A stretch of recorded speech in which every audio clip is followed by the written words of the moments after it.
One question is, of course, sanctions, and the other question is also limiting the visa-free regime. ევროკავშირი ოცნების ლიდერებისთვის უვიზო მიმოსვლას აუქმებს. ივანიშვილის პარტიის ლიდერები და მათი ოჯახის წევრები პრივილეგიებს დაემშვიდობებიან.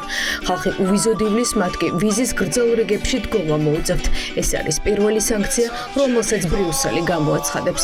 კაია კალასის სანქციების სისხლში ევროპული საბჭოს ამ შენობაში მას შემდეგ მივიდა, რაც ევროგაერთიანების წევრმა სახელმწიფოებმა ივანიშვილის არაღიარებული რეჟიმისთვის სანქციების დაწესების მოთხოვნით მიმართა. კალასმა მინისტერიალის დაწყებამდე დაადესტურა, რომ უკვე არსებობს შავი სია, რომელსაც მინისტრები იმშელებენ, რადგან ადამიანის უფლებების მასიური დარღვევა უპასუხოდ ვერ დარჩება.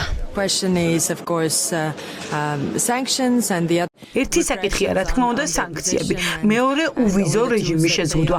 ჩვენ ვიმსჯელებთ ამ საკითხზე. ჩვენ ვართ 27 დემოკრატიული სახელმწიფოს გაერთიანება, ამიტომ ამას დრო სჭირდება, მაგრამ ჩვენ წარმოვადგინეთ ადამიანების სიას სანქციებისა, რომლებიც იყენებენ ძალას და ძალადობრივ ქმედებებს ოპოზიციისა და სამოქალაქო საზოგადოების წინააღმდეგ. ასევე წარმოვადგინეთ უვიზო რეჟიმის საკითხიც. ბევრი სახელმწიფოს სურვილია, რომ ევროკომისია ამ წინადადებით წარსდგეს. სანქციების სია უკვე შემოგვთავაზეს. დღეს სწორედ ამ სიაზე ვიმსჯელებთ. საჭიროა ყველა ქვეყნის თანხმობა. რამდენიმე საათიანი მსჯელობის შემდეგ ცნობილი გახდა, რომ ბიძინა ივანიშვილის რეჟიმისთვის სრულმასშტაბიანი სანქციების მოთხოვნა დაბლოკა უნგრეთმა და სლოვაკეთმა. თუმცა დიპლომატიური პასპორტის მქონე პირებისთვის უვიზო მიმოსვლის გაუქმებას ყველას თანხმობა არ სჭირდება. ამით რეჟიმის შავ სიაში ჩასმა დაიწყო და ევროკავშირის sapasukho zomebs უფრო მეტად გააძლიერებს. Lietuvამ უკვე დაუწესა სანქციები და ახლა ევროკავშირს მივმართავთ, რომ ასევე დააწესოს სანქციები პასუხისმგებელი პირების მიმართ. მეორე საკითხია უვიზო რეჟიმი. ჩვენ უნდა შევუზღუდოთ ის დიპლომატიური პასპორტების მფლობელებს და გავგზავნოთ სიგნალი, რომ შესაძლოა ეს შეზღუდვა მომავალში გაფართოვდეს. მესამე საკითხია ტექნიკური და პოლიტიკური დისკუსია საქართველოსთან ევროკავშირის საქართველოს ასოცირების შეთანხმების ფარგლებში და სამთავრობო ინსტიტუტებთან ინსტიტუციური მოლაპარაკებების შეჩერება და ფინანსური დახმარების შეჩერება. ესტონეთმა დამატებით მაღალი თანამდებობის მქონე 14 პირი ჩასვა სანქციების სიაში. მათ შორის პრემიერ-მინისტრი. იმედი მაქვს, რომ დღეს იმ დონემდე მივაღწევთ, რომ სანქციებს დავუწესებთ დიპლომატიური პასპორტის მქონე პირებს. დისკუსია შეიძლება უფრო დიდხანს გაგრძელდეს, რადგან ის რაც საქართველოში ხდება, შეგვიძლია ვთქვათ, რომ არ არის დემოკრატიული საზოგადოებისთვის დამახასიათებელი. ძალადობა ადამიანის უფლებების წინააღმდეგ, კრიმინალური ქმედებები, როგორც ადრე ვთქვი, მე არ ვცნობ არჩევნების შედეგებს, რადგან არჩევნები არ იყო გამჭირვალე, პატიოსანი და დემოკრატიული. ამიტომ მოხარული ვარ, რომ ამაზე ვიმსჯელებთ. ასევე ჩვენ გვაქვს სხვადასხვა მექანიზმები, რომელიც ევროკავშირს შეუძლია სამომავლოდ გამოიყენოს.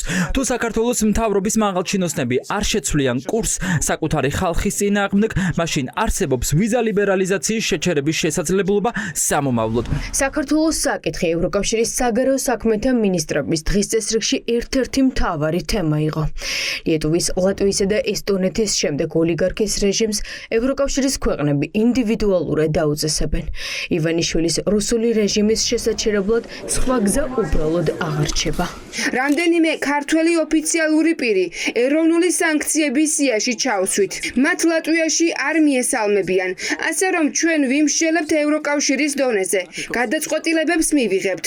ჩვენ ვიმედოვნებთ დიპლომატიური პასპორტის მქონე პირებისთვის მოგზაურობის აკრძალვის ან სხვა გადაწყვეტილებას. არ მინდა საქართველოსთვის კარის დახურვა, არ მინდა ხიდების დაწვა საქართველოსთან. საქართველო არის ქვეყანა, რომლის მხარდაჭერაც გვინდა ევროპულ გზაზე. და ვიცით, რომ ხალხის უმრავლესობას ეს უნდა. ამიტომ ძალიან ფრთხილები უნდა ვიყოთ, არ წავიდეთ ძალიან შორს. არ დავამსხვრიოთ ის, შემდეგ რისის შედუღებაც მოგვიწევს.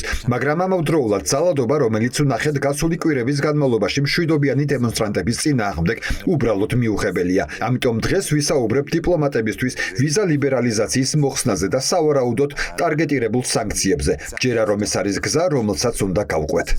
ევროკავშირის 25 ქვეყანა ოლიგარქის რეჟიმის წინააღმდეგ სანქციების დაწესების მომხრეა.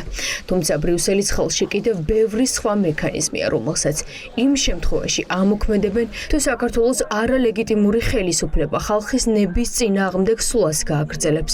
ეს ვიზა ლიბერალიზაციის შეჩერება, თუმცა ბრიუსელში ამბობენ, რომ ხალხი არ უნდა დაისაჯოს. პასუხი უნდა აგოს მან, ვინც ხალხს არ უსმენს და ვინც ქვეყნის ევროპულ მომავალს ანადგურებს. extremely worried about the development. ძალიან შეშფოთებული ვარ მიმდინარე მოვლენებით და მიმაჩნია რომ სანქციები უნდა დაუწესდეთ მათ, ვინც ასე ეპყრობა დემონსტრანტებს. Going so hard on the demonstrators. There are three things. First one, აქ არის სამი საკითხი. პირველი, მშვიდობიანი დემონსტრაციების უფლებას და სიტყვის თავისუფლებას პატივი უნდა სცენ. მე ვგმობ დემონსტრანტების წინააღმდეგ ძალადობას. მეორე, ძალიან ვწუხარ რომ საქართველოს ევროკავშირის გზა მიატოვა. საქართველოს მომავალი ევროპულ ოჯახში უნდა იყოს. და მესამე, დღეს ჩვენ ვსაუბრობთ საქართველოს პოლიტიკურ კლასში უცხოური ჩარევების შესახებ. ფიქრობ რომ დეზინფორმაცია და უცხოური ჩარევები არჩევნებზე არის ერთ-ერთი მთავარი საფრთხე ჩვენს დემოკრატიაში. ჩვენ უნდა შევინარჩუნოთ საქართველოს ევროპული პერსპექტივა, მაგრამ ეს არ ნიშნავს რომ თუ მთავრობას არ უნდა თანამშრომლობა და ამის წინააღმდეგ წავა ჩვენ არ ვიმოქმედებთ. ნახოთ რა იქნება სპეციფიური ზომები. მე შემიძლია წარმოვიდგინო რამდენიმე მათგანი, მაგრამ ამან არ უნდა ატკინოს და იმოქმედოს ქართველ ხალხზე. ევროკავშირის ლიდერების ხელში ათობით მტკიცებულება, რომ ოცნების რეჟიმი საკუთარ მოქალაქეებს თავს ესხმოდა და დაკავებულებს კი აწამებდა.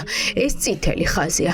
ბრიუსელი არაპირებს თვალი დახუჭოს ასეთი მასშტაბის არაადამიანურობაზე. და მიუღებელია ხელისუფლების ქცევა დასაჯოს დემონსტრანტები ასე ძალადობრივად. ეს არის მიუღებელი და აქ უნდა დავსაჯოთ პასუხისმგებელი პირები. არჩევნები ერთი საკითხია, მაგრამ პასუხისმგებლობის დაკისრება ცუდის აქციელისთვის მეორე. მე ჩემი მხრივ არ დავბლოკავ და პირიქით მხარს დავუჭერ მათ სანქციებას, ვინც პატივს არცემს ხალხს. მაგრამ არჩევნები სხვა საკითხია. ეს სამწუხაროა მათთვის, განსაკუთრებით ახალგაზრდებისთვის, იმიტომ რომ ევროპული მომავლის სურვილები და ოცნებები ჰქონდათ და პოლიტიკური მიზეზების გამო ყველაფერი განადგურდა. მინისტრების დონეზე მსჯელობა ბრიუსელში დასრულდა, თუმცა მსჯელობა გაგრძელდება ხვალ. საქართველოს საკითხზე ევროპარლამენტში საგანგებო დებატები გაიმართება. 17 დეკემბერს ქართულ ოცნებას მძიმე დღე ელოდება.